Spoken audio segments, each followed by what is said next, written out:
how to set up PayPal donations on Twitch.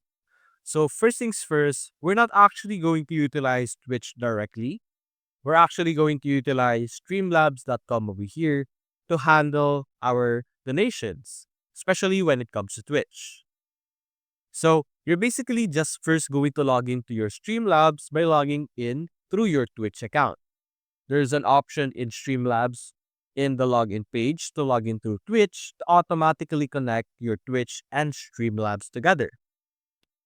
After that, you're going to look over here on their dashboard.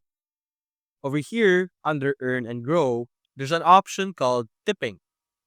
Simply select that, and this is where you will be able to see your tips or your donation. Over here, as you can see, tip methods. So simply connect your PayPal business or your PayPal Lite over here so that you are able to receive PayPal donations or other Twitch donations through your PayPal account. So that's basically it, guys. If you enjoyed this video, leave a like and subscribe. Thanks for watching.